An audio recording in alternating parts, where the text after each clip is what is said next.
Skydorn Network is proud to present Max Hawthorne's Monsters and Marine Mysteries. Known as the Prince of Paleofiction, Max is an American author, screenwriter, and avocational paleontologist, best known for his award-winning Chronos Rising series of sci-fi thrillers. In addition to being a world record-holding angler, he is the author of the Amazon #1 cryptid research book, Monsters and Marine Mysteries. Join Max now as he continues his investigation into the unknown. Are monsters real? Let's find out.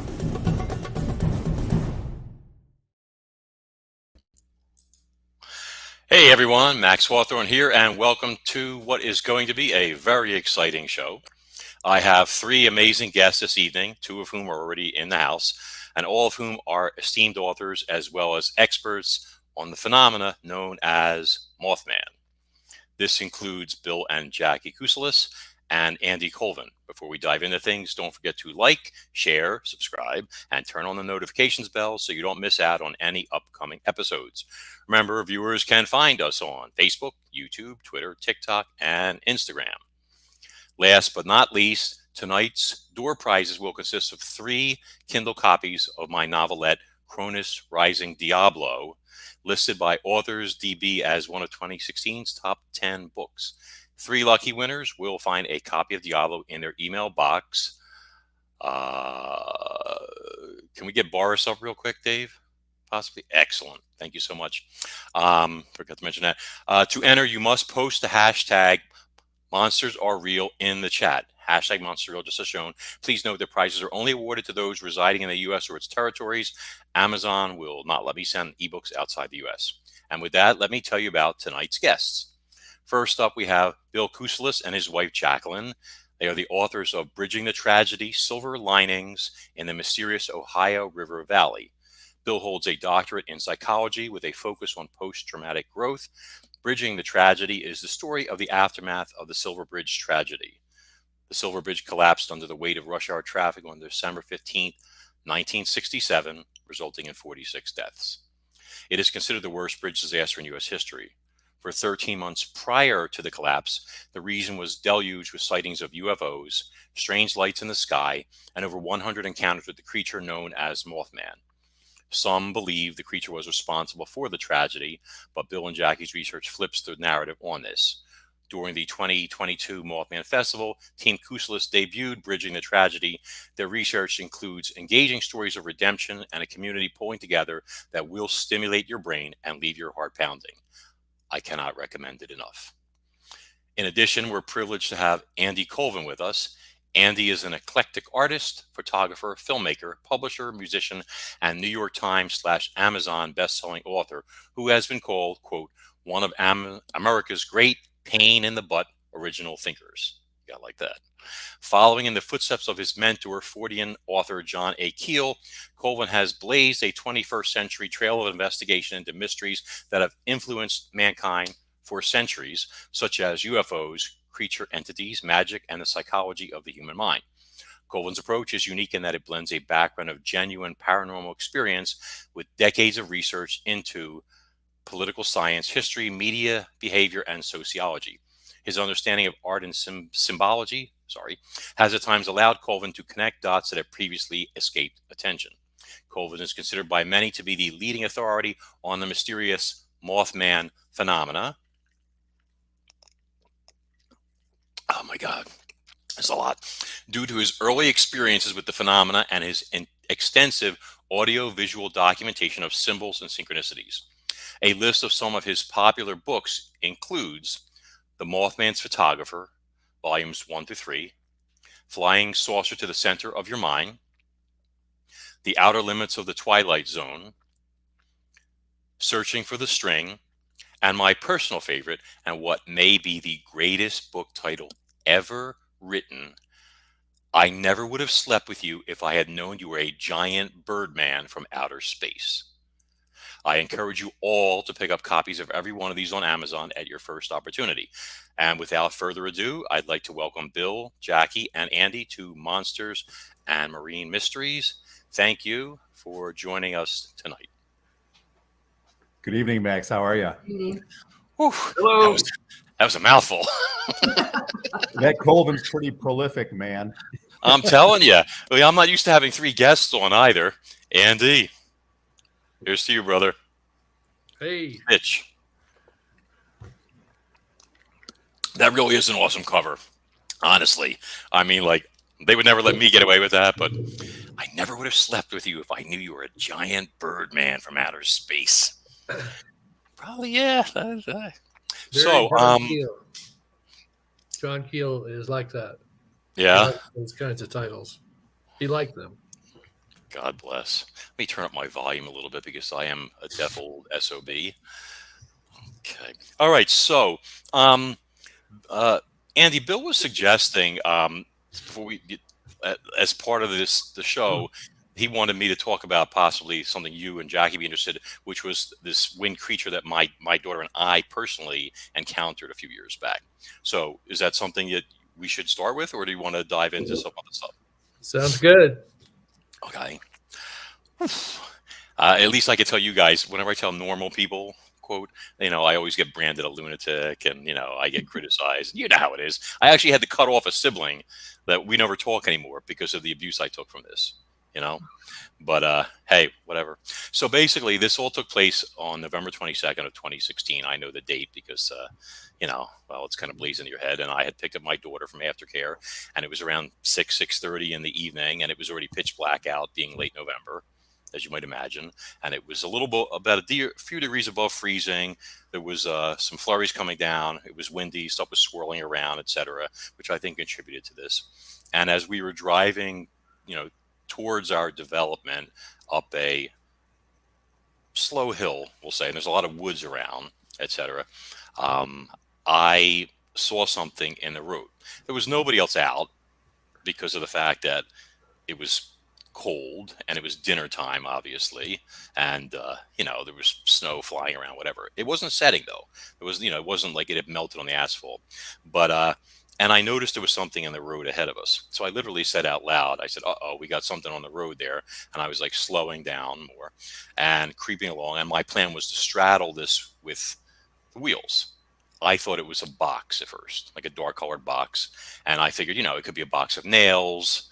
You don't want to get a flat tire or a blowout or who knows what, So as we got closer to it, it was like 50 feet away and maybe 40 feet away, something like that.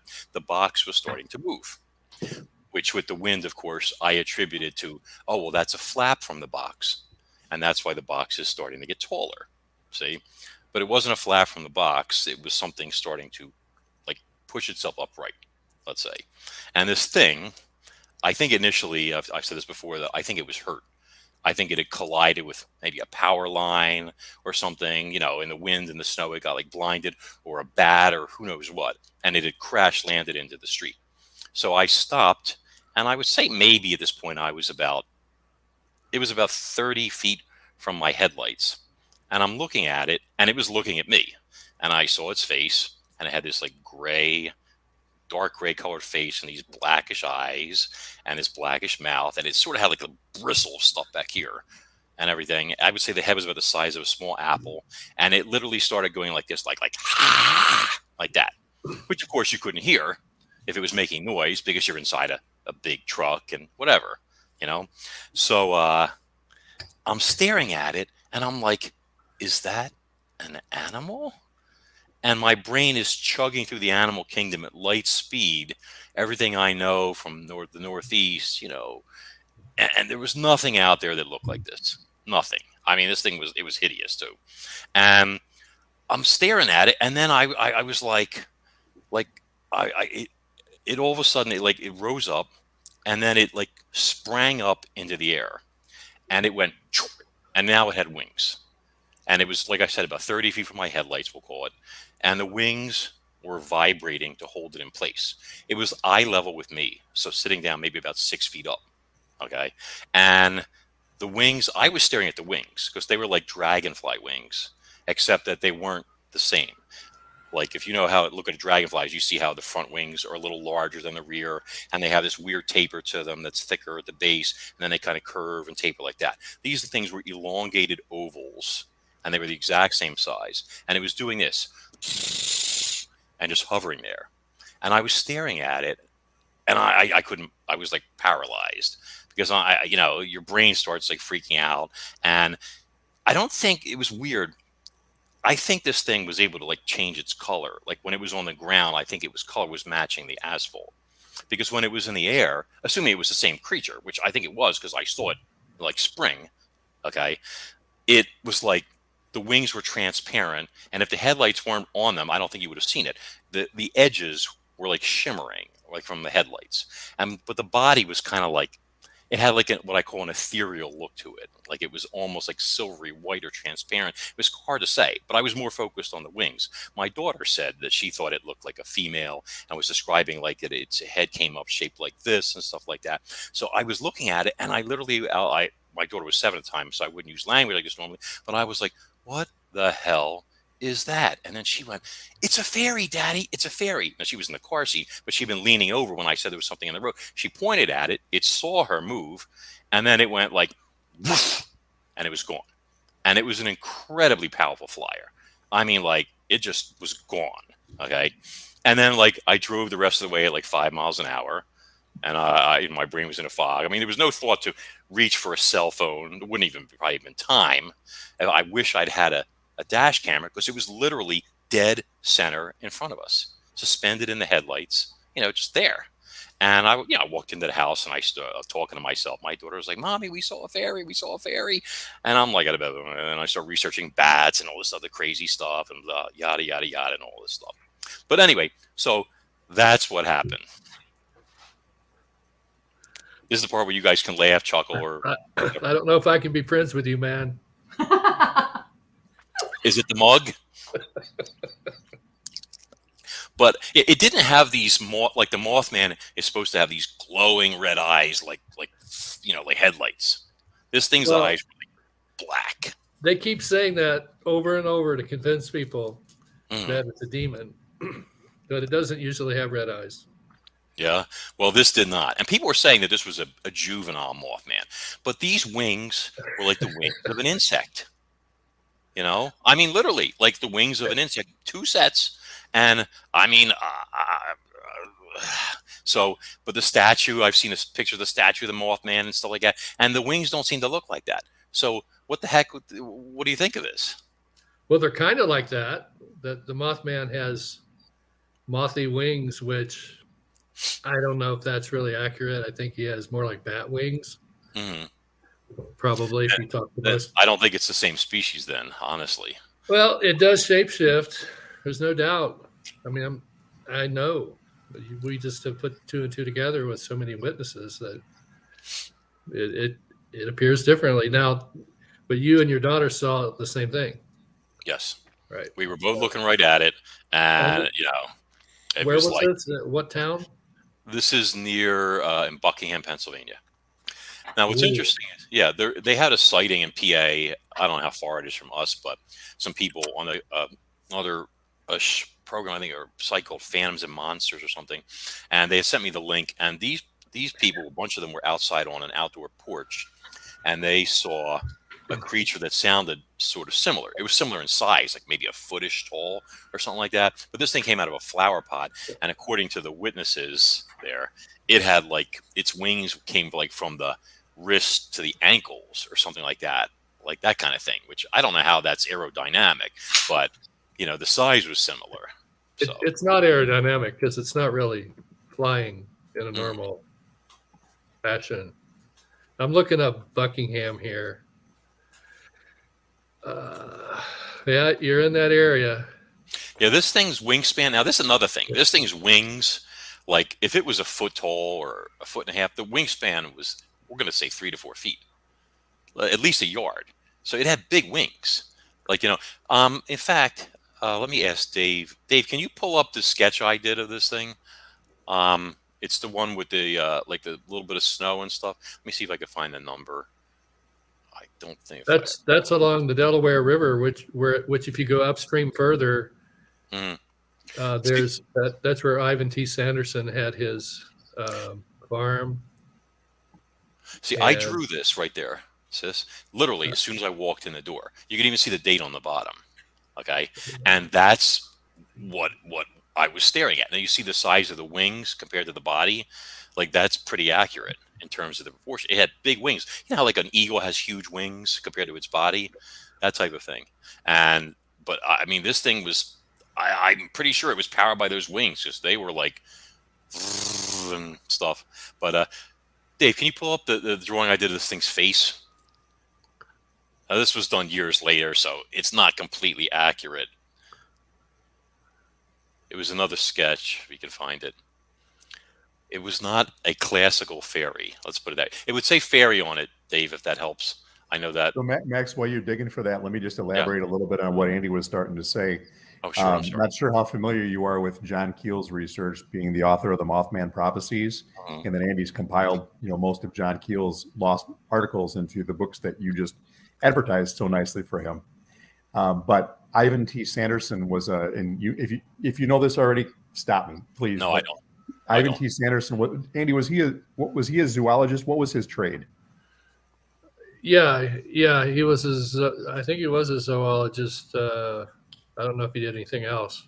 Yeah, he was a contemporary of John Keel, so they really collaborated a lot. And Keel spent a lot of time at Ivan T. Sanderson's farm. So what he was saying was, coincidentally, it looks like your sighting was pretty close to where Ivan T. Sanderson's farm was, right? It's on the same waterway, and the waterways are always important because these creatures tend to follow waterways, certain types. Might be more likely to see a version of a creature on the same waterway. Max, can you email me a copy of that, because it's not in the right image format? Email or Facebook? Either or. Facebook would be faster. I can copy and paste. Okay. I'm sorry, Andy. So go ahead. I gotta look for this real quick. I did find one or two pictures that I didn't send, and I don't know if I can click them on here, or if I should send it to you.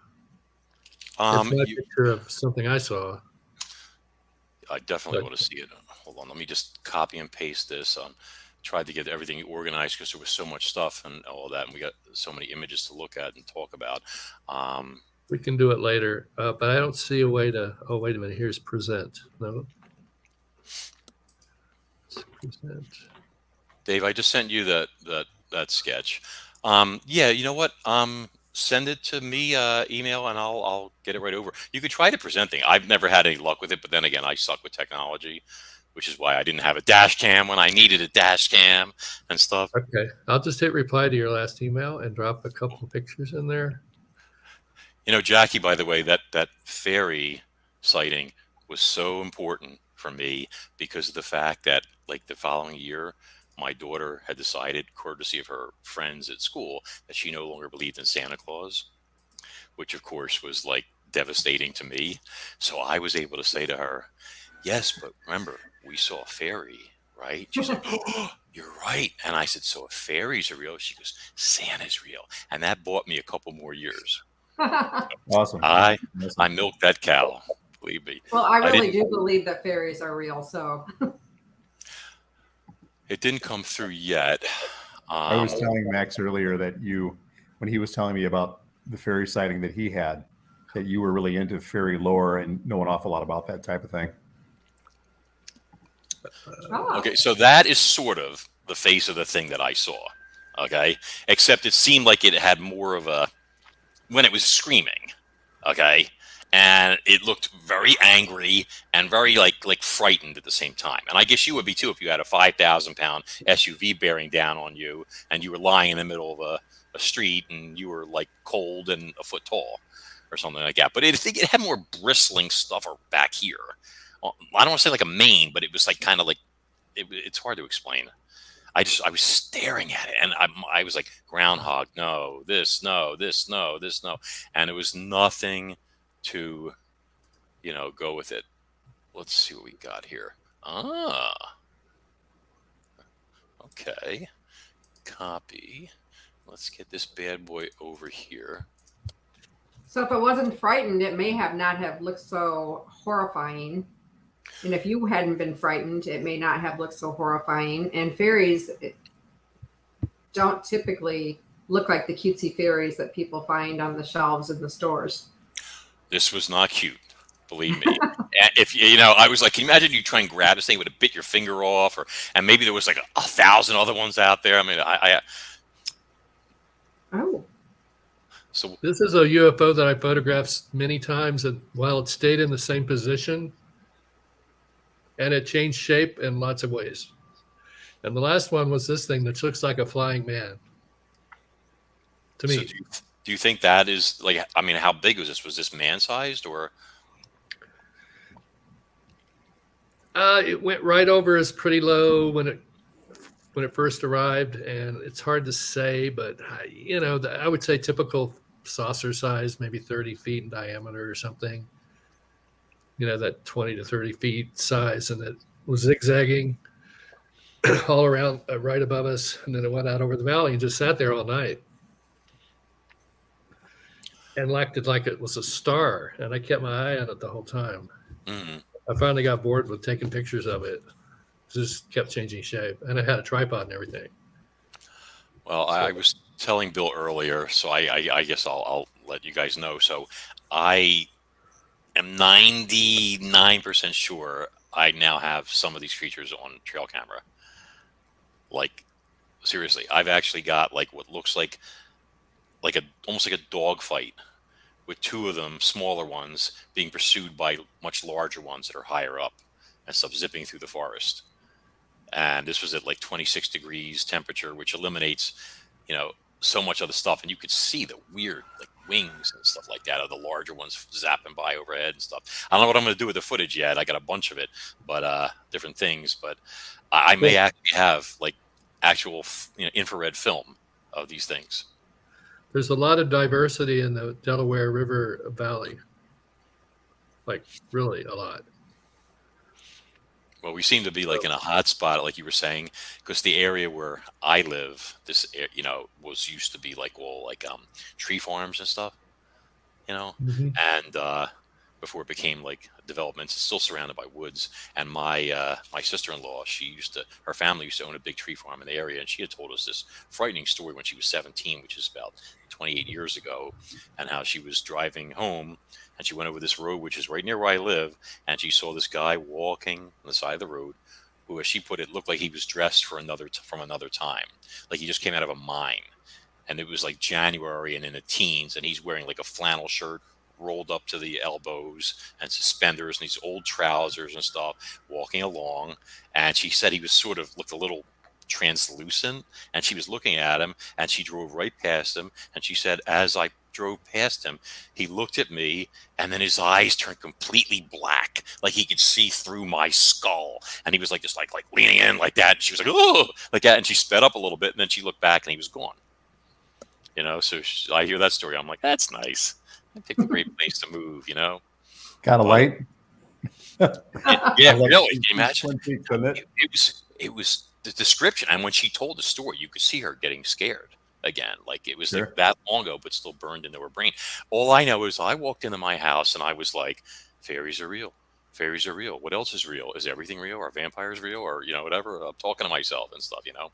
But so let's dive into the Mothman, since that's supposed to be this. So you don't think that was a Mothman, though, or do you?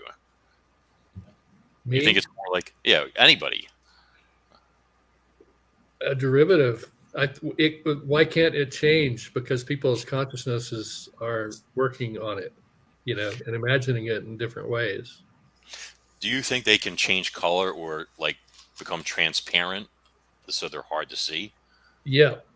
One of my buddies encountered it when it was in this pretty much invisible stage, and it grabbed him when it was like you could just like see through it. Wow. In the same place I saw it, but I saw mine come out of a tree. Mm-hmm. But I don't know if that was Mothman, because we don't really know. Right. We think that there might be a demon there, or a demon place, or a portal, and that Mothman is, if it's a Garuda, would be policing that activity. So is it possible, like during, like I'm basing this on footage that I literally just got recorded in the last week. I mean, insects can't fly around and survive in 20-something degree weather. Bats are going into torpor. birds, insect-eating birds typically migrate south for the winter. If they are around, they've got to hibernate. So I don't even know like what I got flying around here, but there's obviously less of it when it's, in the very, very low temperatures. Okay. But my question would be, could there be different sizes of these things? And when it's colder and there's no insects, would they be the large ones feeding on the smaller ones? Like, does that make any kind of sense? Like Yeah, a prey relationship? yeah. There's lots of little creatures. How those relate to the other ones, you don't know. And the Garuda kind of has a stable identity over a long period of time. So I think all these things are under him, and he's sort of policing them, and they can appear small, large. There's Well, all kinds of varieties of little people. when you And get to see some this people, footage, I'm sorry, go ahead. go ahead. Some people No, include no, the no. giants in there too. Some of the giants are like little people too, behave that way. See, I think what I got on this footage is two of the ones like that my daughter and I saw, the bigger ones, we'll call them, and they were chasing two smaller ones that might be like yay big or yay big, something like that. And these things were hauling ass, running for their lives, and they ran right at the infrared camera, which normally I don't think they would do. I think they can see the infrared and kind of tend to shy away from it, because I've had things fly towards it, go whip, and then zip away and stuff. But these two were running, and then right behind them, like fighter planes chasing them and stuff. They were literally running for their lives. There's no doubt about it. So it's going to be something to see. I just got to figure out what I'm going to do. So I just saw, let me see if I can find it. But let's talk about, Dave, can we pull up the link for the Sun article, the one with this Mothman? Because I'd like to get some opinions on this one. It's the one with the, it's an actual link. Should pop up.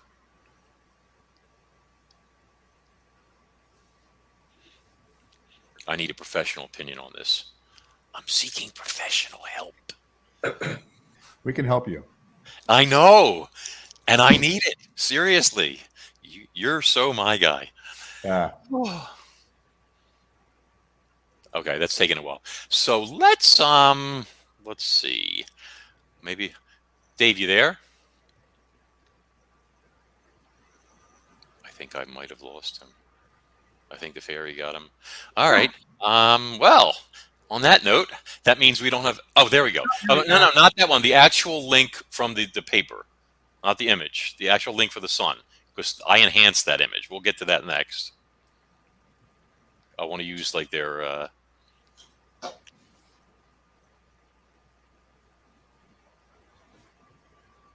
I'll resend you the link. Let me do it that way.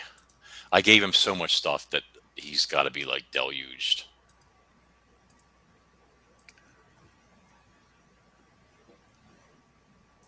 I'm very demanding. My God, I don't know who would put up with me. Not without a marriage license. So anyway, how y'all doing? We could talk like we're in Brooklyn for a second, kill some time, like that. I'm going to order some Lombardi's pizza. Exactly. On Gold Belly. I don't miss the neighborhood. I got to tell you. You tell somebody, if I was you, if you were me, if I was you, if you were me, I'm like, what am I talking to myself? Is there an echo in here? I had to learn like words in there. Like when somebody said like, I went with him. I'm like, you went with him where? No, I went with him. What do you mean you went with him? I went with him. I'm like, where did you go? No, like, to make out. Oh, so apparently in Brooklyn, if you go with somebody, it doesn't mean you actually go somewhere. You actually make out, like in a car. Yeah. That's I never news to me. I learned that the hard way. I was okay. This thing is like spinning its wheels. I don't know what's going on here. Okay, so let me see. I'm gonna try and pull up this thing here. So have you guys seen this thing? This just came out February 18th. This, like 3 days ago, and there was a Mothman type sighting in, I think this is in, where is this, Texas? Lake Michigan. No, wait. Let me see here. You guys Oh, ready? I'm wrong. It's Chicago. You ready, Jackie? okay. Yeah, there we go. That image looks really familiar. I immediately recognized that from someplace. I was hoping That's it wasn't. old. Right. So this thing right here. Now, is that a legitimate Mothman, or is that a guy in a suit? Well, so this That is a large bird carrying a snake. A large bird carrying a snake. But there's another view of it that I don't have it. It's not on there. Maybe if he rolls down, I don't know if it's there or not. Keep going. But that's around the time of yours, right? Mine was in 2016. I thought Didn't there was say- a second image. I think it was 2016 for that image, wasn't it? I don't know. The reason I was suspicious of it is I don't see the second one. There's other ones where they have another view of it, like where it's coming kind of at you, sort of, or something like with the wings Yeah, spread. I've seen that. I've seen that. Yeah. So, but I was looking at this and I was like, well, if this was, I mean, like the snake thing makes sense, but I would think an aerial predator or animal would not have legs that were so awkward and bent like that, et cetera, when it was in flight. But the thing that struck me as weird is, Dave, can you pull up the one that I sent you separately, the enhanced version? I'm sorry, Andy. The legs is the snake. Yeah. That makes sense then. Yeah. So like an owl or something, or a hawk? Yeah. Or an eagle, maybe. But that was the time when there was a run up to Lauren Coleman's book. And so there were a bunch more Chicago Mothman sightings to promote his book, which Jackie would love to talk about. Then we'll do that. The only reason I wanted to show this one is I was playing with this thing and I hit the enhance, and that halo around there sort of suggests that image might have been superimposed there in the first place. could See? very well could be. Yeah. Yeah. Jackie, bring it on. We're talking about the Chicago Mothman sightings. Yeah. No, Yeah. is that what, okay. The build One up, from- the fake nature of the reports. Oh, yeah. Another- Well, some of the reports are real, but the majority of the reports seem to be written by the same few people. And there's been extensive research by many doctorate level people on these reports. And they're finding things like their kites that are being reported. They're, help me out, honey. Sure. What Jackie's talking about basically is that, and to give you a little history. So she and I went to Point Pleasant our first time in 2016. So around the same time, the same year anyway, Max, that you and your daughter saw your sighting back in November. We were there in July. Mhm. So we went back home, and sometime within the next few months, all these different reports of sightings were going on in the Chicagoland area. I mean, tons and tons of them. So we got really excited because we live 60 miles outside of Chicago Metro. So to be able to get in there and, maybe check some things out ourselves would be pretty easy. Point Pleasant's a 500-mile drive one way for us. It's tough for us to get out there. We go out there, but it takes a whole day. So long story short, we connected with Sam Moranto, who is the Illinois State MUFON director, and got to know him a little bit. And he was the lead investigator on the Chicago Mothman sightings. And he said, guys, I've been researching into this. And like Jackie was talking about, he had worked with a number of different doctorate level investigators. I want to say somebody who was like an insect and butterfly specialist and all these types of things. Doctor, yeah. Found out a lot of the stuff just didn't seem to be anything but contrived. And we haven't found anything to substantiate really much of anything that's been reported in the Chicago area. So, this one is supposed to be from a week or two ago. So is it worth me even? A lot of the sightings now are being reported around O'Hare Airport, which O'Hare Airport has a lot of businesses, large businesses. So if you were going to request FOIA, you're not going to get the results back most likely, especially from a federal facility like the USPS. And I am a retired postmaster for USPS. And while there was literally a sighting by an employee that left a little after 11 o'clock at night that witnessed a 7-foot tall, red-eyed flying creature in the parking lot that scared her to death, supposedly. Not one supervisor in the plant knew anything about it. There was nothing district-wide about security with employees leaving. There were no service talks given about anything. even the craft employees, meaning the people that worked on the machines and that type of stuff, heard nothing about it from anyone. So if there had been something seen by a postal employee, there definitely would have been some action on it. If they told somebody, and I can guarantee you, there's not going to be a postal employee leaving at night by themselves that doesn't go back and say, I don't feel safe. They just don't do that. And also I was privy to information that other people can't get because I was a postmaster, and I ran through a lot of different information, and I could not link up anyone that would have been leaving at that time of night that had a spouse that was working in the facility with them. Their claim on the report was that they left late to make sure that the change of shift went smoothly. That doesn't happen. When it's time to go, people leave. You're required to leave once you're off the clock. You're not allowed to stay unless you're a supervisor. So that's how I was able to narrow down who it would have had to been. It would have had to been a manager or a supervisor, and there was no managers or supervisors with spouses that worked in the facility. So, I mean, I'm not saying that people aren't seeing something, because there are people that are seeing something, but because of the false reporting, it's dampening it all. So the hoaxing is out of control, and everybody wants their 15 minutes. Yes. I got you. So I have a question. Like, I sort of started talking this a little bit earlier, and whoever wants to answer it. But so a lot of these sightings seem to, like I was saying to Andy, have these blazing red eyes, like from a car, or from a reverse lights on a car or something like that. Okay, so I gave up being a vet, but I know a lot about animals. I know a lot about anatomy and stuff. And, so creatures that can see in the dark have this thing, as you guys, I'm sure all know, called a tapetum lucidum, this reflective layer under their retinas that helps them refract light a second time and see better. That's how cats can see so well in the dark, and certain other animals. So owls, I believe, are the best at it, and they better be, because that's what they do for a living and stuff. So from my experience, whether it's a dog, a cat, an owl, you get this eye shine, as it's called, when people are looking at Bigfoot, and they see eyes 9 or 10 feet up that are this far apart, and they start, make lemonade in their pants, which they should. But the eye reflection, the color that comes back, tends to be kind of based on the light that goes out. I've seen our cat's eyes glow red, green, yellow, whatever's on the TV. You know what I'm saying? But I've never heard of any living creature that has eyes like a red headlight coming out of a car. So are these some of these hoaxes? Are these people exaggerating? I mean, what do you think?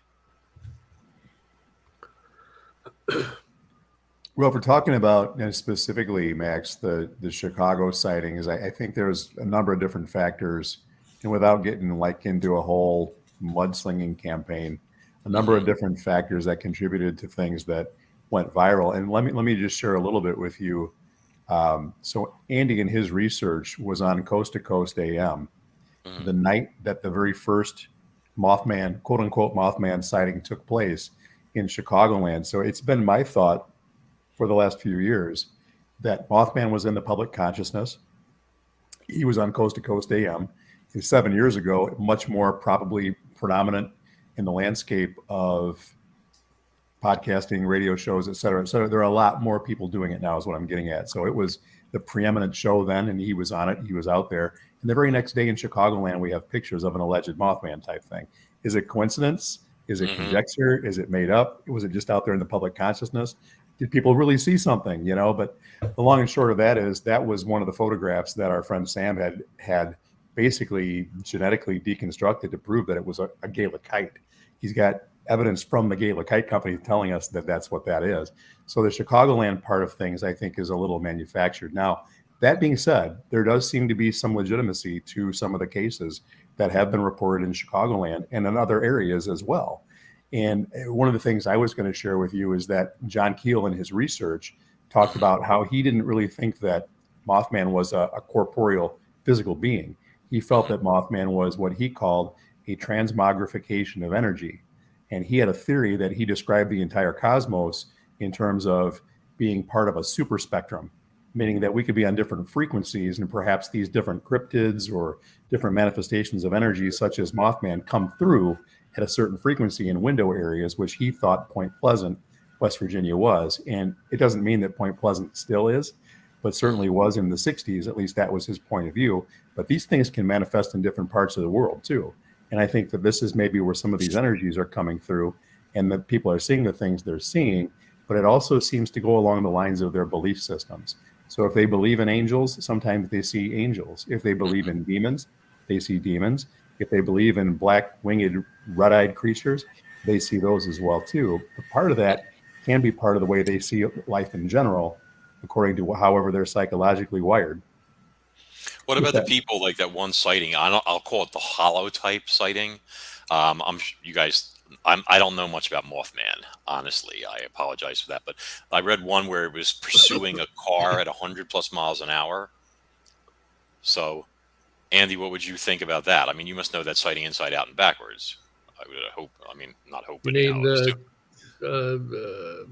it was chasing a car, like these people when they were dressed, they were driving at 100 miles an hour. Yeah, the Mallets. I'm sure that is the one that you're talking about. 67. Yeah. Laporte. She was in there. Faye. What was her? Faye DeWitt is her name. Faye DeWitt, yeah. Mm-hmm. Yeah, she had one of those. Well, it just kind of, because its wings aren't really wide enough. It can't physically exist because the wings aren't long enough for the size of the body. So it has to be some kind of image or quasi-physical thing. Semi-hallucination. I like that word for it. Doesn't mean it's not real or significant. So this energy, like form, let's say, if a creature like that, like let's say it was not big, but whatever, around the size of an eagle or a little smaller, maybe a hawk, okay, would on infrared, would a creature like that possibly show up as an energy pattern as it was flying or moving? Like actually, like an energy, like, you know how you have those kaleidoscopes that you look through when you were a kid? Mm-hmm. Is it possible that something like that could materialize as an energy pattern that would show on infrared? Like that I think moving? it probably would show up. And that's an interesting thing. I should try that. Of course, I'm never really looking for a sighting. I always have a camera, though. I could get one that is specially, they have some now that have been doctored to really give you a really good infrared on basically any camera you want. So it probably would be more indistinct, my guess. It wouldn't be, I don't know that it would enhance your ability to identify its shape. So, and when it comes to like when you see insects on infrared, I know like bugs, when they're close to the camera, they glow white, Right. That's, Right. Now what if you had a life form on infrared that was maybe 50, 60 feet away, something like that? I mean, would that, and it was like glowing, would that be body heat that you're seeing? In other words, like temperature, or would that be, because it's not so close that it's going to really, you know what I mean? It has to, you're saying it needs to reflect back, and I guess it does. Well, not on all of these cameras. The whole landscape is infrared. And white is the predominant thing that makes them cool looking, is because leaves will be white for some reason. I don't know. So green turns to white. I don't know if it's just leaves. But I'm saying is if you had some moving creature, okay, that was like floating or hovering. Like I have one infrared where there's a big moth flying by. Obviously a big moth. Okay, sheer white. But if I have one that's like 50, 60 feet away and everything else is gray and black, shades of gray, and then you have this one glowing entity like there shimmering, and then it moves behind the tree, so it's far away. Like, does that indicate body temperature, or would it just? It depends on your camera. I think if you had one of the night vision ones, it shows up the heat is red, but it's really usually hard to distinguish the shape. It's real fuzzy. Mhm. because it's emanating out. So it's not, you know what I mean? It's less distinct than the body shape. Either way, white or red. Okay. You know, I I'm don't gonna have think to get like an expert on some cameras and stuff. Since we got all this great stuff to work with here, why don't we start pulling up all these awesome images and stuff so we can start talking through them and everything? Because Can I I don't want say to. one thing quick, Max, Of about the red eyes? Hmm. Which we didn't talk about, but when all the Mothman sightings were occurring in Point Pleasant, Charleston area, Parkersburg, there were UFO sightings also, and people don't really know that part of the story. And not that I believe this, but there's always the possibility of aliens. And if you're looking at an alien life form, we don't know anything about an alien life form really. And if you look at us, we all have different colored eyes. My eyes are blue, my husband's are brown, Andy's are brown. So, I mean, who's to say that Mothman wasn't an alien? And some of them had red eyes, and some of them had black eyes, and some of them had yellow eyes, when they reflect in the light. I guess that makes sense. I just, my question was the ones like you see the drawings and it Oh, looks like, high beams coming at you, lasers yeah. practically, and like Andy was saying, like people think like they're like, the devil or something like that. well, that Yeah. was one guy drew that picture, and he's been proselytizing that picture all this time. So he's convinced people that that's what it looks like. I mean, I've seen pictures of the statue. Everybody brags about its butt. Yeah. Yeah, it's fun to steal. Yeah. Now, hey, Max, Mothman never hurt anyone, though. The Mothman of Point Pleasant, Mothman of West Virginia, never hurt anyone, and it had opportunity to hurt people, according to the reports. There were over 100 reports, probably close to 200 reports of this flying being, and not one person was ever injured. I was going to say, Max, that the statue itself is based upon the Frank Frazetta cover of John Keel's Mothman Prophecies book that came out in '75.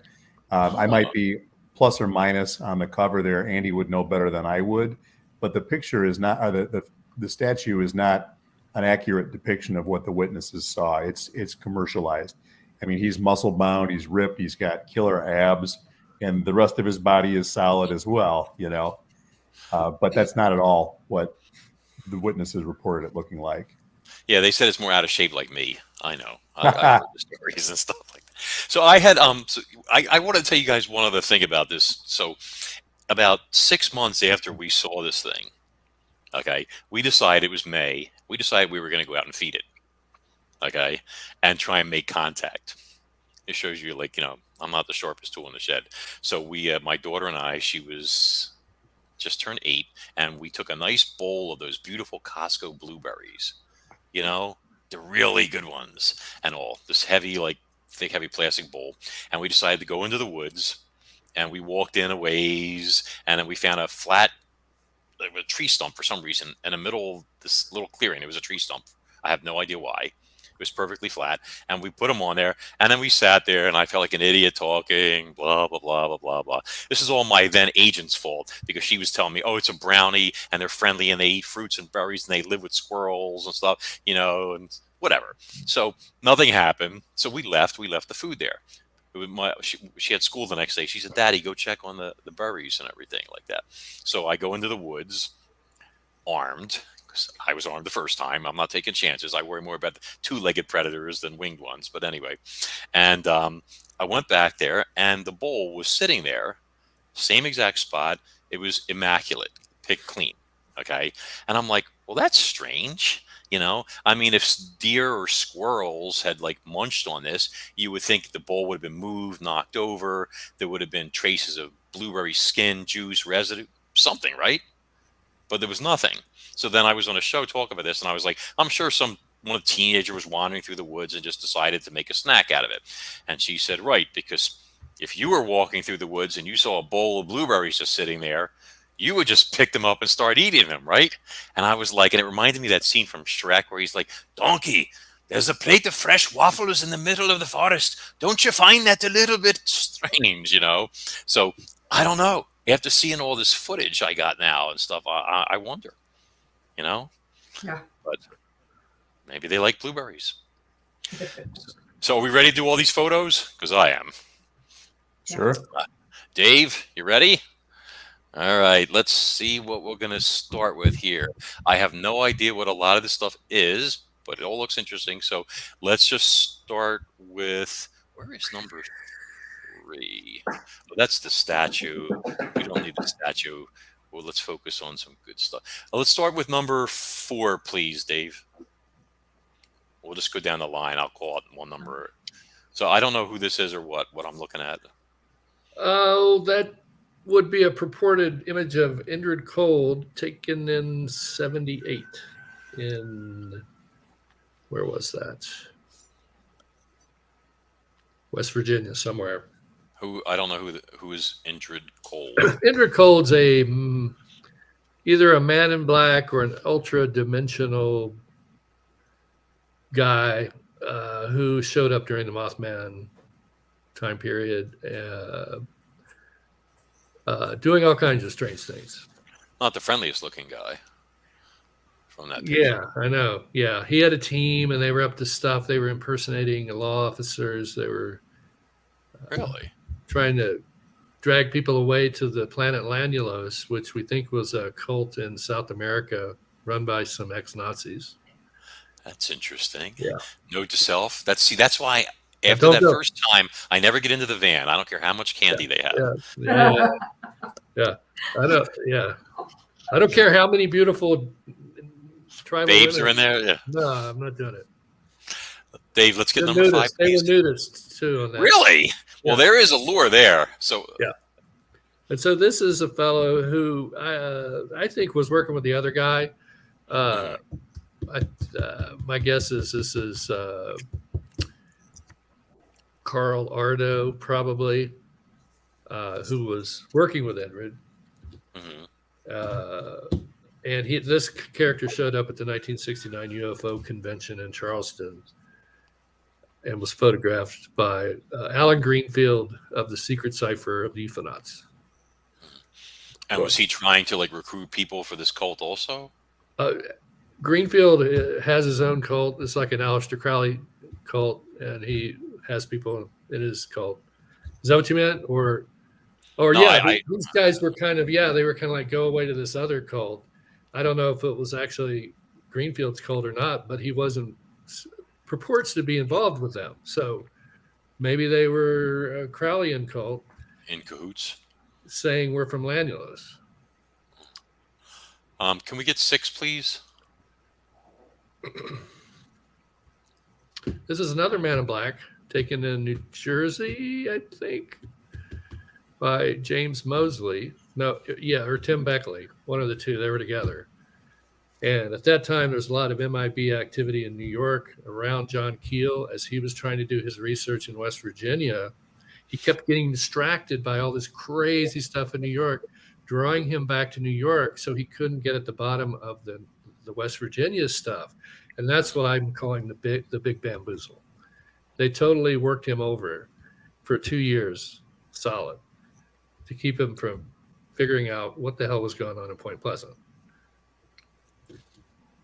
I buy into this MIB stuff. I mean, I interviewed a guy who he's the sole survivor of the Southside Sea Monster attacks from 1976, where different fishing boats on 3 different days were attacked by the same huge creature, and they had a guy in a black suit, some kind, government type, come to their house where he was a young teenager then, and his dad, and he had an artist with him, and he did a drawing of exactly what they saw.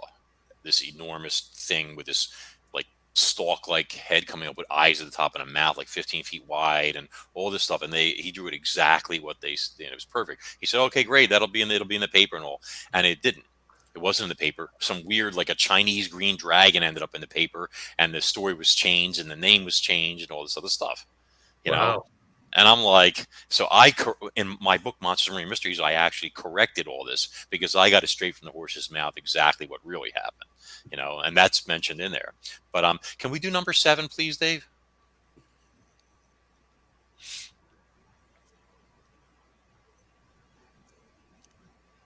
Maybe not. Oh, okay. I can play some Segway music. Yes. 7 is the one with the guy in the suit with some text underneath. I can't see anything with these glasses. It's to hide my bloodshot eyes. Okay, so I got these photos out of a book. You know, when I do a book and I have photos in it, I collect photos to put in there and I keep the file. And so I think this is like Mothman Speaks and Mothman's Photographer 3, Mothman Squeaks, the last Mothman book I did. So you can go in there and just boom, you know, find the stuff that was happening at the time. A lot of this stuff was happening about 10 years ago. There you go. Here's our Commander Valiant Thor, who leads the Endercold team.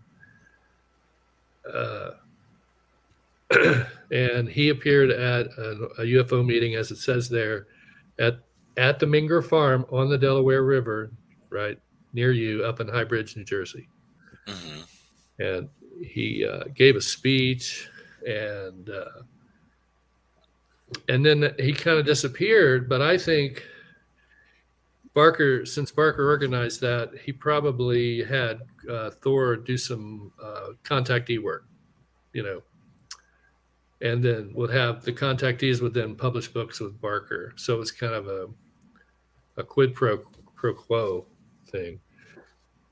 Like, we don't know if he's an actor or he has good hair. We do know that. Yeah, I'm a little jealous. Definitely unique. It's definitely unique. But Barker knew a lot of actors because he was in the theater business. So Max, do you know who Gray Barker was? No. You want to talk about him, Bill? I can elaborate if you like. It's psychological, so Bill should take it. Yeah, well, I mean, what I was going to say about Gray Barker is he was a West Virginia investigator of the paranormal and of UFOs, and really had a lot to do. He was a very pioneering researcher into UFOs back in the 50s and 60s and such. He was with John Keel as they were doing investigations into the Mothman in Point Pleasant in the late 1960s. He was also had a bit of a reputation as being a hoaxer. So he and Jim Mosley would get together and basically pull pranks on people in the UFO community. And some of his stuff was legitimate. He published a book about the Silver Bridge disaster he called The Silver Bridge, which came out in 1970, which was 5 years before the Mothman prophecies did. But a lot of his stuff was almost like painting the whole thing in the light of a fairy tale, rather than necessarily doing it like John Keel did, which was more of working as a reporter, really trying to get the stories from people and laying down some scientific methodology behind it, if that makes sense. But Barker was he was a great writer, very, very polished, very professional publisher, but some of his ethics were a little questionable. Well, just to add to Barker, from the 1950 to 1970, he was doing pretty much just like John Keel. He was writing articles for the UFO magazines that were straightforward. But then something happened in the 70s, and he just got, and you can see how it would happen. I've been 20 years in the field really actively, and it drives you nuts, and you're just like, to hell with it. And I think that's what he did. And I think the first 20 years of work he did was really good stuff. I missed a few questions. I was engrossed in our conversation from some people in chat. So Dean was asking if the body, she's talking about the thing that we saw, was about 12 inches in height. I'm guesstimating that, Deanna, because I didn't see this thing fully stand up, but I'm basing that on the fact of how big its head was, which I got a good look at, unfortunately, and the wingspan, which we have a good estimate on. So basing that to the body size, it could have been a foot, it could have been 18 inches. You know, it was kind of hunched like that, and then like that. But apologies. Okay, let's see what we got here. I think we can keep going, and that would bring us to number 8, please, Maestro.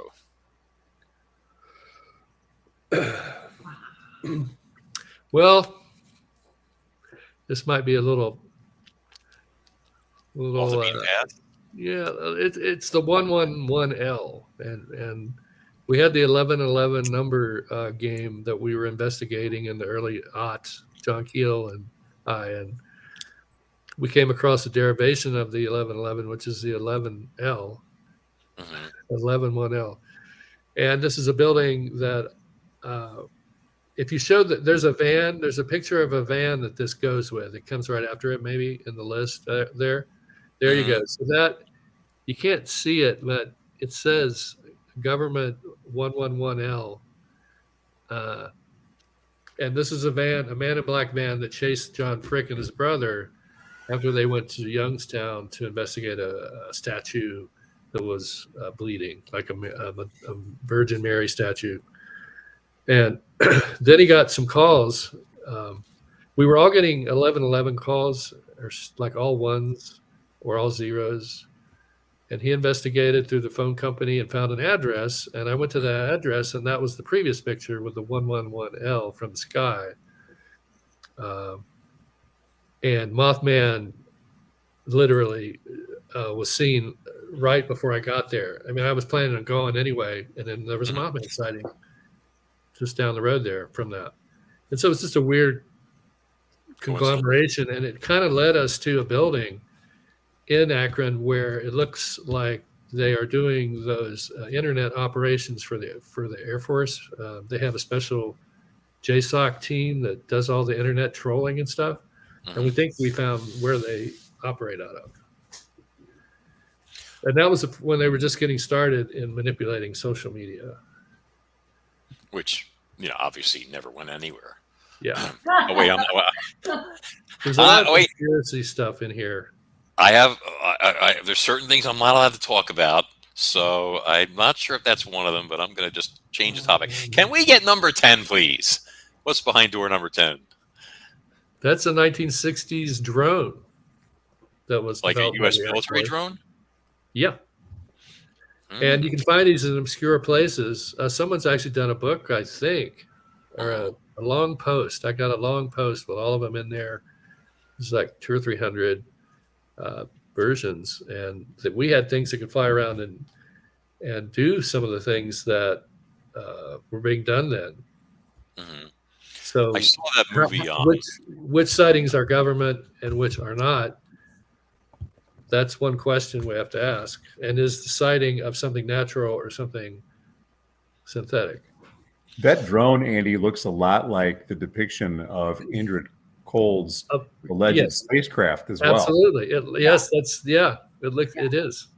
Because, and we didn't really go into this, Max, but Indrid Cold could be a man in black, could be a government spook, could be really an alien, but the way that he was represented originally was that he had arrived in a spacecraft, and it was like a tea kettle that was turned on its side. But if you look at that drone that we just looked at, it looks very much, the pictures that I've seen drawn of Indrid Cold's alleged spacecraft look just like that. Yep. I saw that documentary Disclosure. You know what I'm talking about? Yeah. Andy's smiling. You must know it. And he was I'm just telling you. He was talking about like the one where he was talking about space, UFO technology being adapted by the military and all this other stuff. And then he showed this drone. This is why I'm bringing this up. That was behind like fencing or whatever. That was like floating in the air, and it was shooting machine guns in every possible direction at any target. Have you guys seen that? I haven't seen that. I don't watch Disclosure materials much. No. It's an actual documentary called Disclosure. Is it Steve? Who's the host? I'd have to hold on. I think I have. That's not the James Fox documentary, is it? I know all the guys in the thing. I just don't know all the public things they put out. Let's see. That tells you a lot. Who did it? Right. The Disclosure thing has been used since the beginning to as part of the bamboozle. It is the main bamboozle. Hey, let's just keep pressuring the government to give us some whatever, and then everybody focuses on that, and they don't study the actual phenomenon and the actual witnesses. Oh, that So shows you what I know then. It might be this. I'd have to find the file on my computer. Stephen Greer, maybe. Yeah. Did he have a 6-foot alien in there? No. Or 6 inch. He had a 6-inch alien that he was carrying around for a long time. I was at one of his shows, and I was with Robert Anton Wilson. I don't know if you know him. No.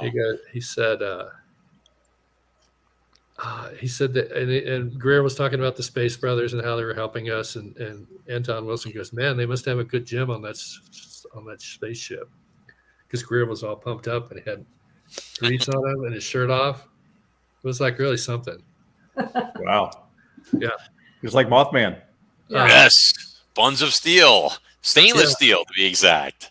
Let's do number 11, which looks interesting. This is a sighting of a thingy. I don't remember the year, 2004 maybe. And there have been these sightings of things that seem to be carrying a coil or something.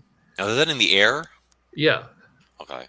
There's been sightings of things that have come down on ropes with it carrying an anchor or a cross or something that they leave behind, and then they go back up to the ship and they're gone. These things get really elaborate, and there were a bunch of those kind of images seen at the time, and it looks like somebody's wearing a backpack, a jetpack, and that's one of the cords or something. Because now people are flying around in those. Yeah, I've seen some of that. That's pretty recent. But I know they had that stuff developed a long time ago. There's stuff there's flying platforms. I have a picture of one from, I think, the late 40s. Army guy on a floating drone platform with 4, just like a current drone, turbines, camera drone, up there shooting a gun. Is that the one you were talking? You were talking about something that looked like a saucer though, that was shooting people. Oh, I wasn't sure if you were talking to me. In this documentary, it was like this shiny steel-looking thing. It had multiple parts, and it was shooting like little jets out of it. It looked like it was real to me. It didn't look like effects. Like to hold it in position, like how rocket ships do that, stabilizers and stuff. And it was moving along and just opening fire full auto on any target that was came into view. Like it was a floating weapon kind of thing. And he was using that to back up or reinforce. This was supposed to be like from the 80s, this footage, it said. And, evidence that, the U.S. government has. No, I believe that. I believe that. I have a friend who's in my Mothman's Photographer video series, whose aunt was the head of China Lake Naval Base. And she said that we have all kinds of stuff like that, without going into detail, that just would blow your mind.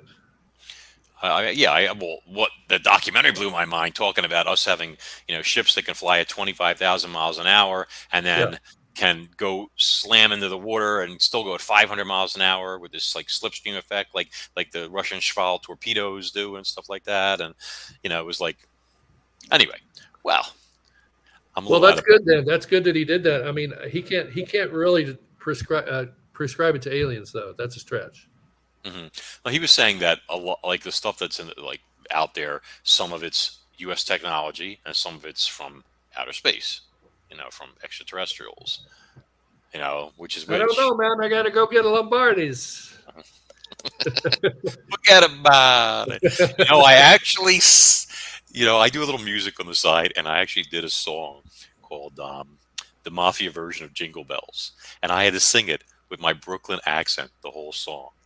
And it was so difficult to do. I had to do one line at a time and then take a break because it was such a strain on my vocal cords. Did you do Frank Sinatra? Just do it like he would do? No, it was like I don't snow in a juice and it was like a stolen Chevrolet, whatever. So through back roads we go. Yeah, I'll send you guys the video. I don't want to make a fool out of myself more than usual on here. But anyway, all right. How about number 12 there, Maestro? I know he's having. This is an A-frame house that my sister owned, which was seriously haunted.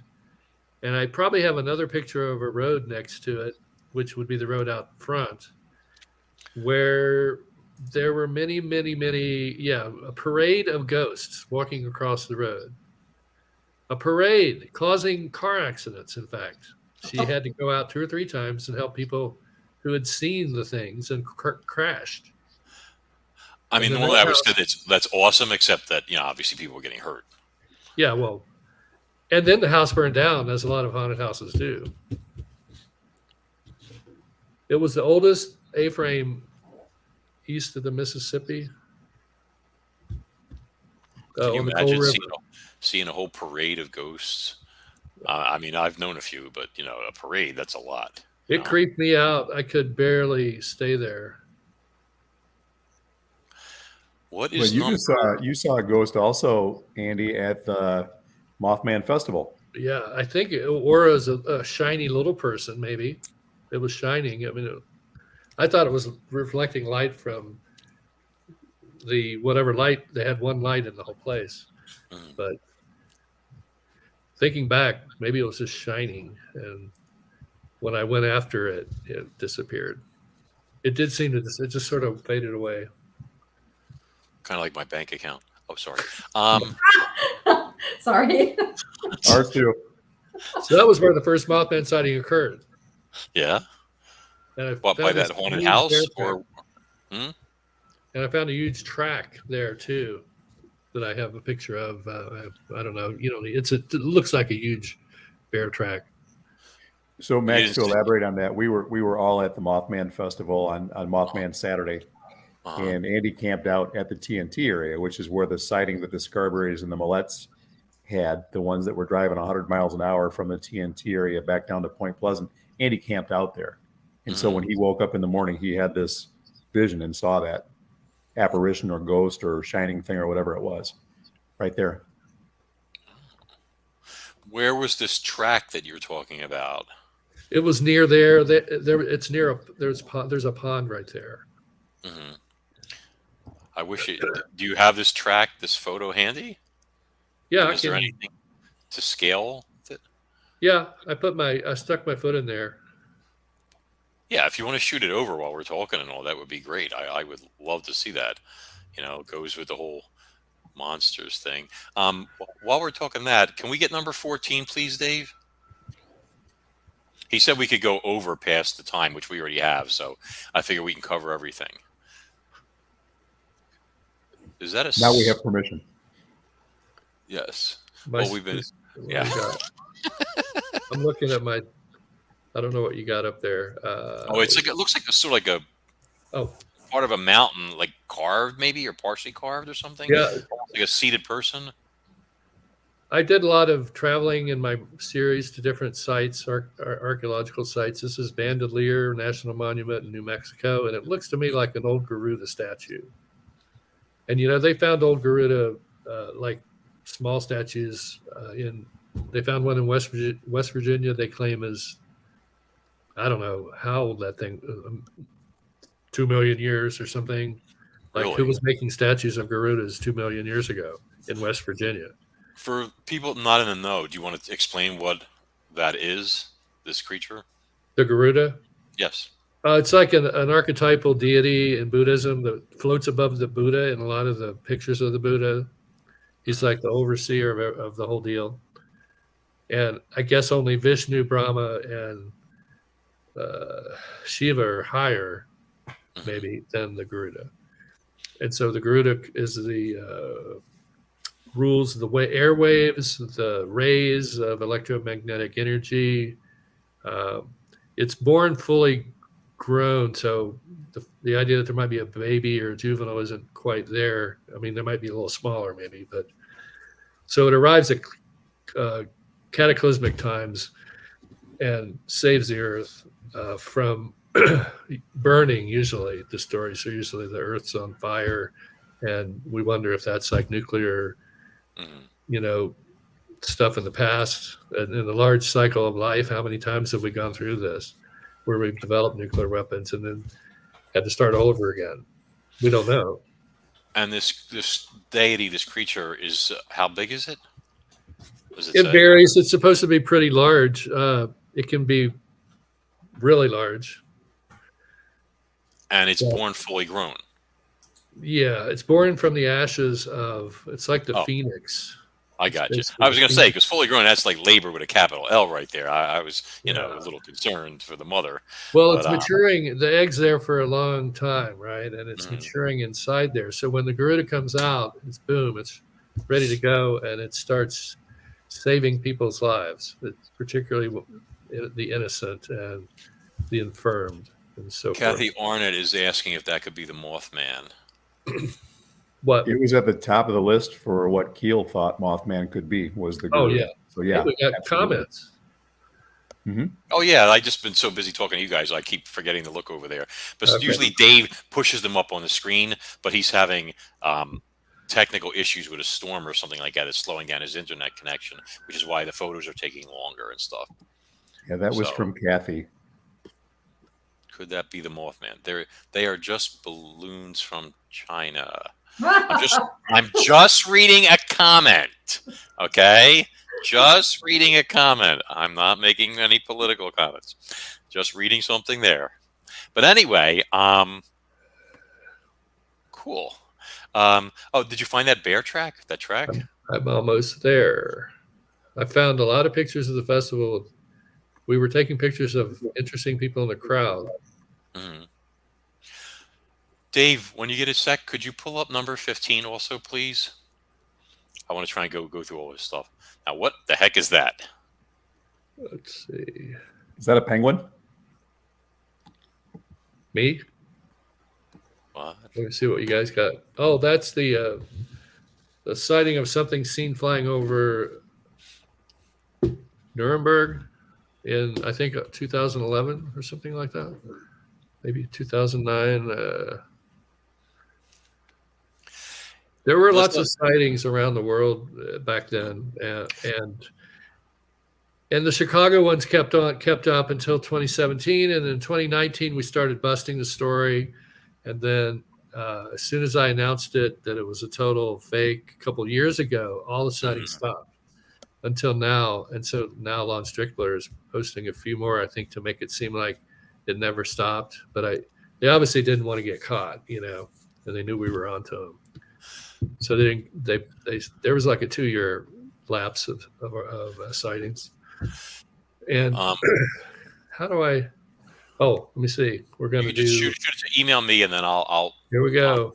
Right over. Here we go. And we got Carmel Allen. Carmel Allen said that last image maybe was an owl or even a kite. that's what I was wondering what the size of it was, if there was any size. Yeah, it could be. It's just it was highly spread around. It was just. You could see they used a Bigfoot lens when they shot it because got the obligatory lack of focus and all that stuff. I mean, I've seen pictures of owls that are 5 and 6 foot tall, so depending, they could have been. I had an eagle owl at a falconry on my arm a few years ago. Oh, it was gorgeous. What's an eagle owl? It is considered to be the largest owl in the world. Oh my god! And it sort of looks like an eagle. It's literally as big as an eagle. I mean, it had some weight to it and everything, and the grip, and you feel it like right in your forearm, like steel, And I was like, all I need now is a suit of armor, a sword, and I'm set. But anyway, I think I got that. Let's see. I gotta check that out. My wife would like the eagle owl. I think I've seen those before. They're huge. Mm-hmm. We had a hoot owl in the neighborhood the other day hooting at us. Hooting at the deer in the backyard? Hoot, a real nice hoot, man. It was really doing it too. It's like he had a song he was singing. We had the light on him. All the neighbors came out and looked at him. He just sat there and kept doing it. Woo-hoo! Woo-hoo! Okay, so Dave, I just sent you this track that Andy sent me, and that doesn't look like a bear track to me. I'll wait till he pulls it up on the screen. What the hell is it? What the hell? If that's not a bear track, a cougar? A cougar wouldn't have the claw marks like that. It just seems like a bear track has. Cougars don't normally leave claw marks in their tracks because they have retractable claws. Right. I had a mountain lion leave tracks in our lawn a couple years ago when it was an inch of hard packed snow, and they were solid 4 inches across. They were bigger than that, but they were very rounded, and you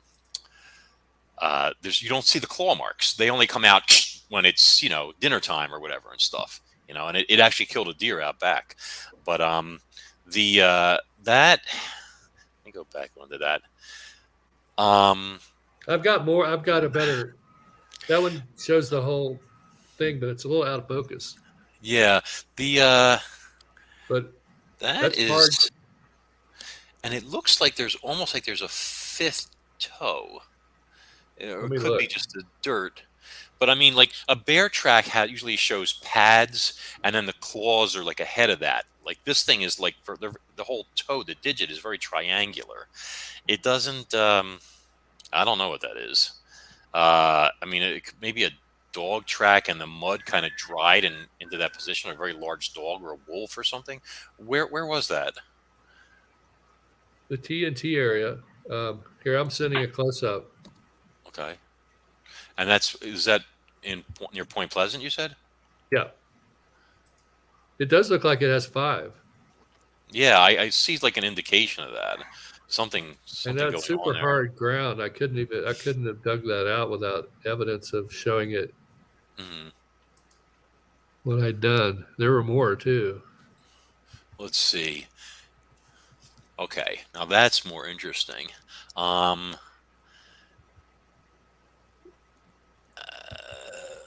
wonder, so if we measure your foot across the top of that sandal, it would pretty much match the width of this there. That would give us an idea. I don't know. I mean, it almost. I know this is going to sound wacky. It almost looks like an alligator track. Oh my God. In the TNT? Well, that doesn't make sense, No. But You I never mean, know. like gators have like their hind legs kind of, their feet look like that a little bit.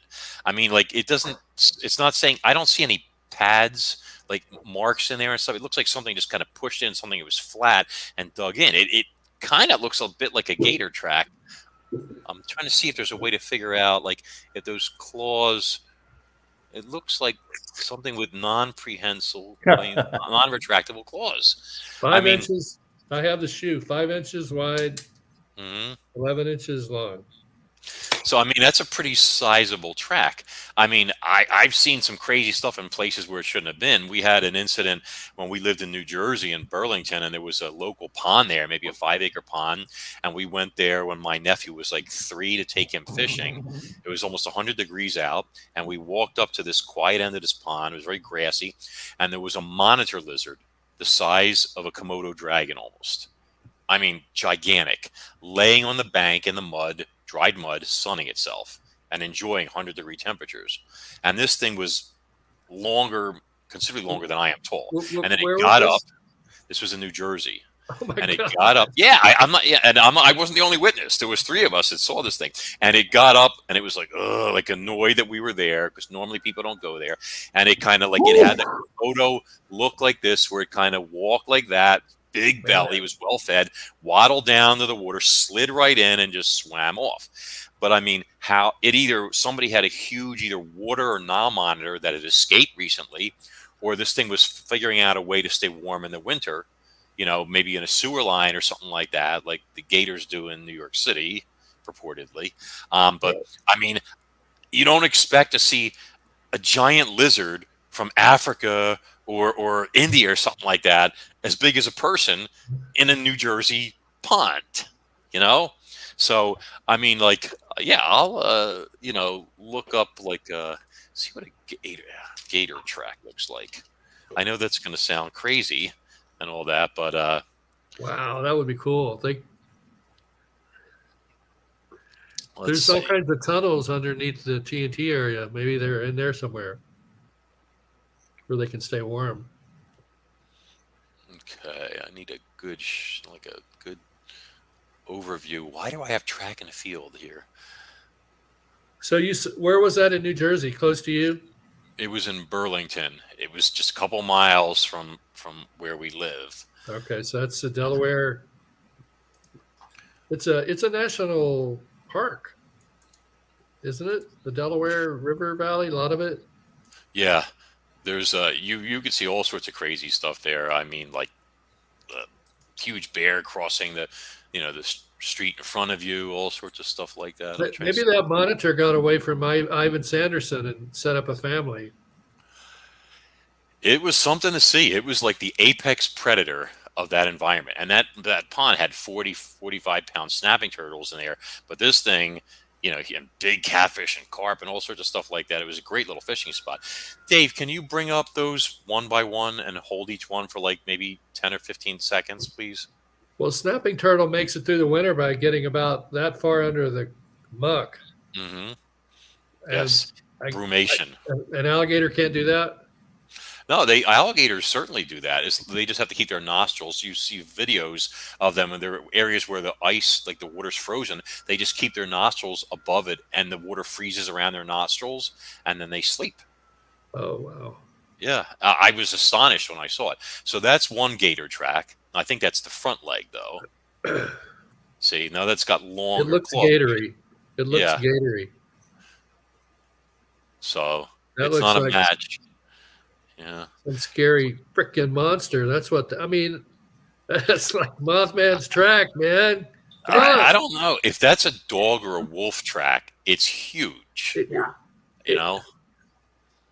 So I just doesn't look bearish to me. And then the fact that the other shot you had, did I send him that one? I don't think I sent him the close up. I'm gonna do that right now. If you look at the claws on the Mothman statue, it's probably similar. Let's see. That second pic I sent him has longer, so it's not. It doesn't seem. I'm gonna veto the gator thing. Yeah. Can you, Dave, pull up the like that last one? I just sent you something. It's the same track, Andy, same track, but it's vertical and it's a better shot with better lighting and stuff. I mean, unless it's a hoax, but was there more than one track, or do you recall seeing more than one? Yeah, but not many. I mean, it was real money right there. I mean, it had been money, right? And there weren't a whole lot of them. Yeah, I'm seeing. I think it looks like 5 claw marks, but I don't see pads. You know, like if this was like a canine or something else, like, you know, I would expect to see some indication of, you know, pressure in the mud of showing the pads. You know, the toe pads they have. And that rear pad, like wolves and dogs and cats, you know, and then you got an extra claw there. I think a bear might. Hold on a second. I think the bear might have 5.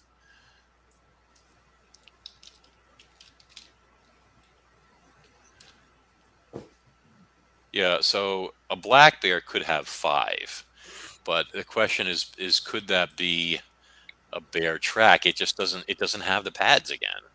You know, if you look at, like, I'm going to have him like pull one on here so we can. Well, maybe if it was really muddy, he had his claws out and was just kind of staying on his toes or something. Because you notice the back of the print doesn't really go down in there very much. Could it be a Sasquatch print? I don't know. It kind of looks like some of the Sasquatch prints. Okay, here's a good bear track. So, I mean, I just think because there's some mud there, if it dried well enough, I got to send him another picture. Am I back on Facebook? Here we go. If it dried well enough to have those claws, those claw marks, that individualized and that sharp, I would think that you would get other stuff would show. Dave, let's get what's behind door number 2, I've please. seen a lot of tracks in my time in the hills of West Virginia, and I've never seen one like that. So that's a bear track, see? And you've got the toe pads, and the claws would show a little bit in the front there, and then you got that main pad behind them.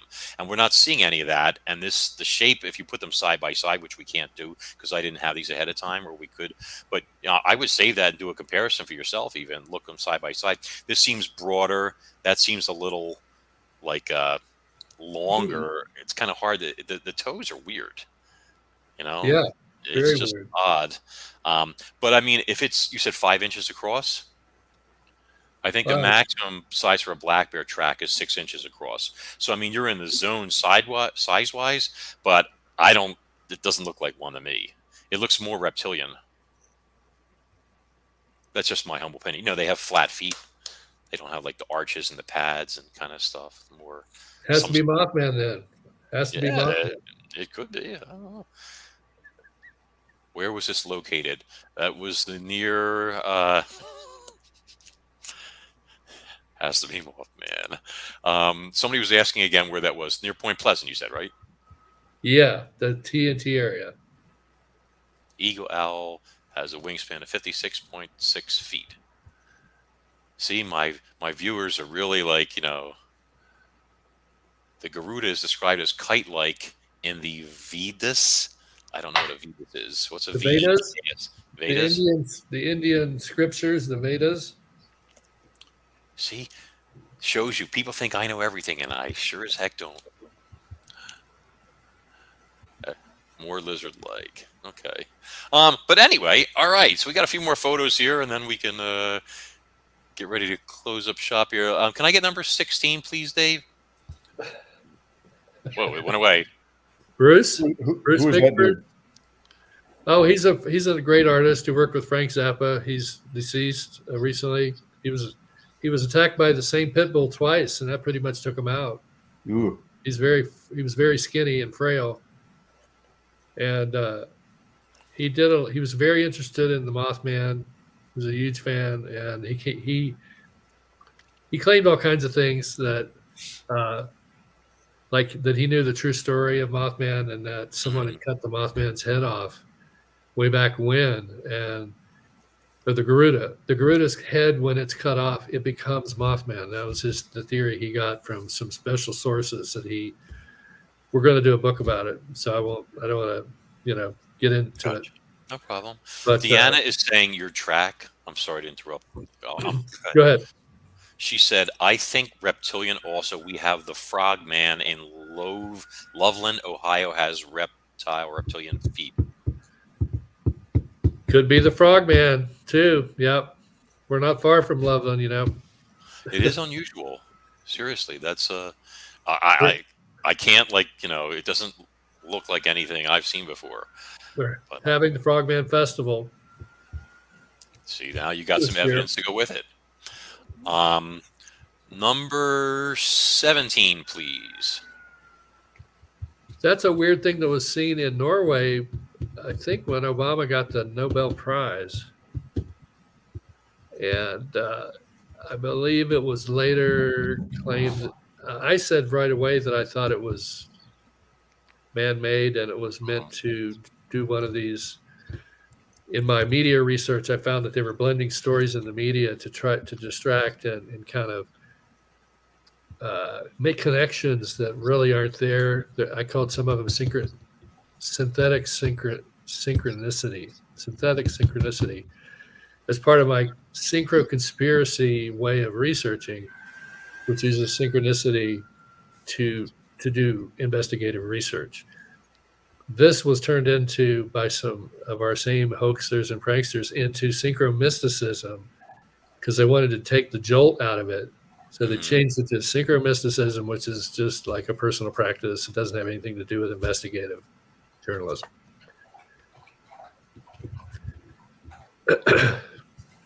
Deanna says she'll be at Frogman on March 4th.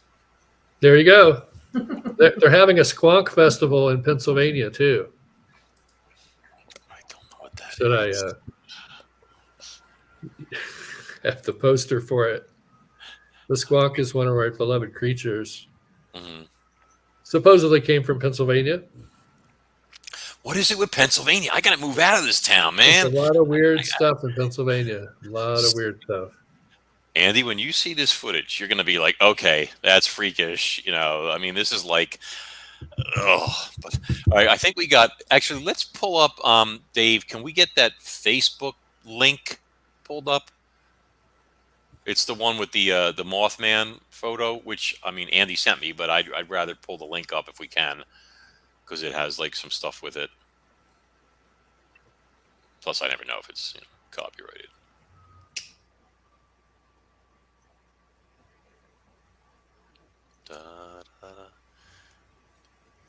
Definitely a weird track, Andy. I'm glad you got that second shot. Any way of zooming in on that bad boy, or no?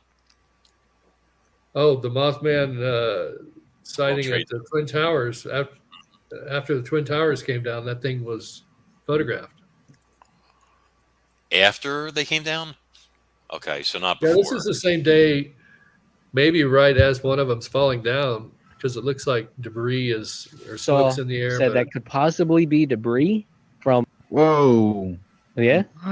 So that could either be one thing I saw said that could possibly be debris from something. I don't know at what angle this picture's taken to the towers, but I mean, That looks like a man. Like if you zoom in, it almost looks like you can see his legs go back. It almost looks like his feet are straight back. See? Was it an angel? Or was it the Mothman? Was there an angel?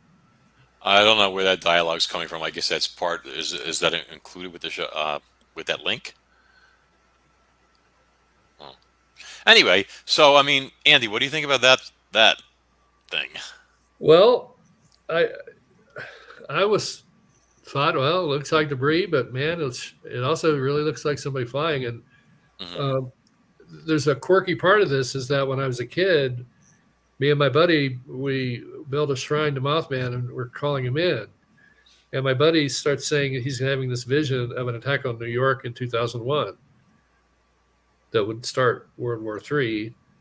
And I was not believing him. And he goes, well, if we do this little brother thing where we share blood and stand over in the yard at this point, turn around and do this. Anyway, somehow I did get that vision. And so when 9/11 happened, then I knew that the Mothman prophecies were real. So that started me on my really doing the research and finding all the people that I grew up with and interviewing them. Because, that's an important thing. If the Mothman's prophecies lead us to 9/11 and then to World War III, we're basically still in that timeline. And if there is a world war, maybe the Garuda will do something, or who knows? God willing. So anybody that's still anybody listeners out there, if anybody hasn't put in their hashtag monsters are real for the drawing, now's your chance. I mean, we obviously went over, but I'd like you guys, maybe like Jackie and Bill, do you want to talk about your book a little bit? And Andy can talk about obviously his current stuff. Sure. Yeah, absolutely. Jackie and I set out about 1.5 years, 2 years ago to do a book really to honor our friend Carolyn Harris, who we met at the Mothman. Well, the Mothman Diner was a restaurant that she had back for decades, really. But we met her in 2016. And we decided we wanted to do a research project about the good things that come from negative experiences, which is what the concept of post-traumatic growth is all about.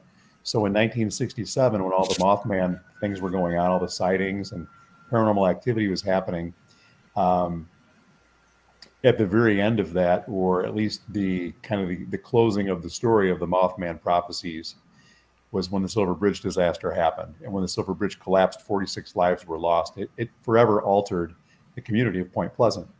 And so what we wanted to do was to go out and interview people and focus not necessarily on the bad things that happened as a result of the bridge disaster, but what good things came from the bridge disaster. So we had the opportunity to interview 11 people from the Ohio River Valley.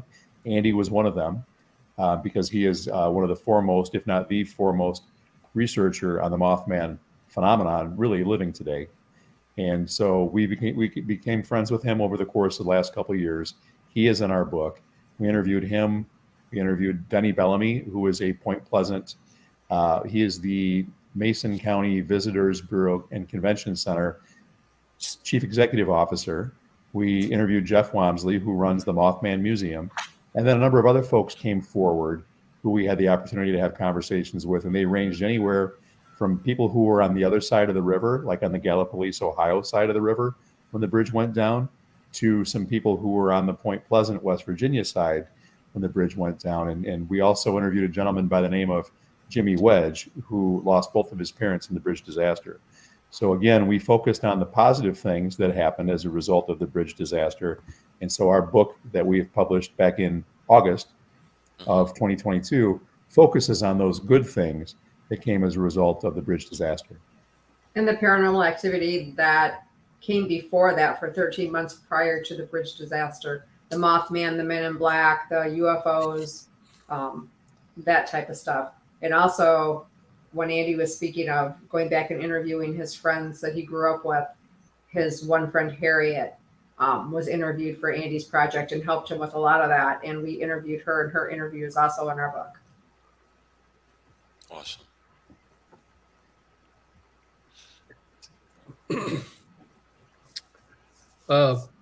I guess I'm next. I'm going to keep working on the Big Bamboozle. Should be out this year. Just collecting a few odds and ends. And then I'm going to be doing 2 books of interviews that I have done, either by myself or with a host, or being the host or co-host, and with other researchers from that pre-internet period, like conspiracy. And in those days, conspiracy and ufology and things went together, and it wasn't all messed up like it is now.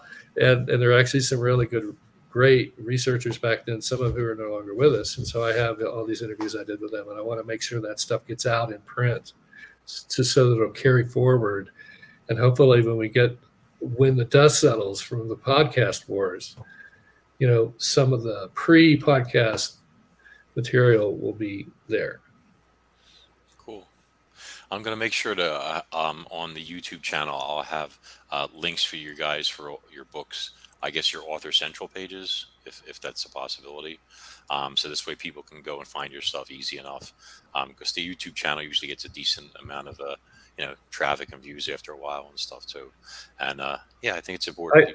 I would like to direct people to my Andrew Colvin YouTube page. There's more than one Andrew Colvin though. So if you just type in Mothman photographer or something, you can watch all of those videos that I did of all those witnesses, and listen to a lot of the shows that I did on the radio, so forth, back in the day. There's other YouTube pages using your name? Well, there's more than one Andrew Colvin in the world. So I have an Andrew Colvin and an Andy Colvin. Mm-hmm. But the Andrew Colvin is the one that has all the Mothman stuff on it. And our band does Mothman-y, fringy type music. It's a good resource and a lot of it used to be really hard and expensive to get those DVDs of those early interviews from the early 2000s. And so now they're all up there for free, and everybody can check them out. There's good stuff in there. Awesome. So Deanna, I don't know if you're still listening, but you have to do lowercase for up. She just beat me to it. Look at that. Boom. All right. So before we start the raffle and then finish up here, is there anything else you guys want to touch on? I just wanted to say thank you to Kathy for the comment that she put about nice book. We appreciate that.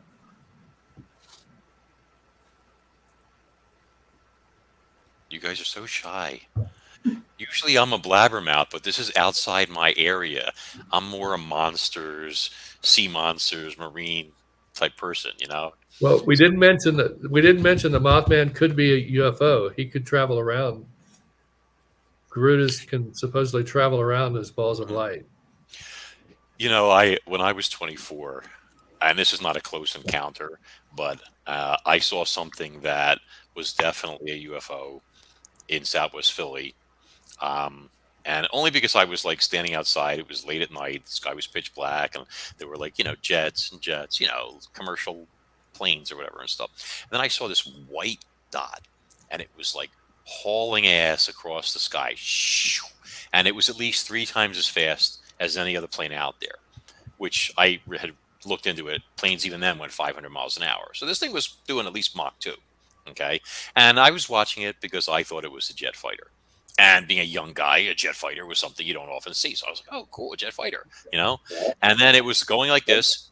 And then all of a sudden it just went the reverse way. No deceleration, no turn. It just went like that, which is impossible. And then it went that, and then it went up, and it was gone. Okay, so fast you couldn't even see it anymore. And I was like, well, that's odd. That's not, as far as I know, we don't have that tech today, let alone 30 plus years ago. 30, how many years? A lot of years, okay? But anyway, it's impossible. I mean, any person inside that would have been like, the machine couldn't have done it. A plane couldn't have done it, And then I was like, it was one of the first big shows I was interviewing. I don't know if it was, it might have been Coast to Coast. I'm not even sure. But they had a guy on who was like the North American UFO expert for the first half hour of the show. And then they had me talk about it there. And he said, he goes, I would have normally have said you were full of it. And I was like, what? And he goes, but he was in that 2 months later in that same general area.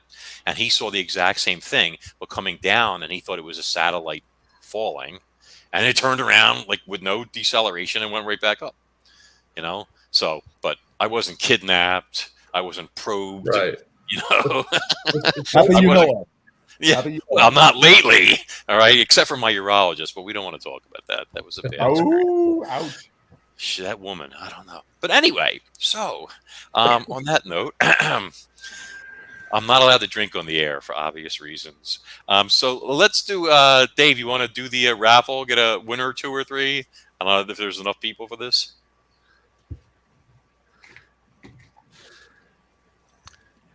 I stick to reading my stuff, not yours, so you guys get off easier. If we can get everybody that has not done it since I put this up here to go in and do the hashtag monsters are real again, because the ice storm has literally kicked off that side of the platform. So I lost the entries. We were at 3 before Dina. So we're at 3 now. There's 1 we're missing. Maybe they're not watching anymore. Otherwise, we only have the 3 entries. You just give me the 3, and we'll call them the winners. You could announce them, whatever. Okay, so then we would have Dina, Kathy Arnott, and Carmel Allen would be the winners. Okay, cool. So you guys need to, or girls need to, I guess, reach out to Dave, and with email addresses, US only, and those will get out to you tomorrow. No problem. First thing. Yep, just message us at Skydoor Entertainment on Facebook, or email us at skydoornetwork@gmail.com. Cool. I think we're going to wrap things up then. Guys, Bill, Jackie, Andy, it's an honor. I really thank you guys for coming on. I know this is not my usual type of material or show, so things are a little,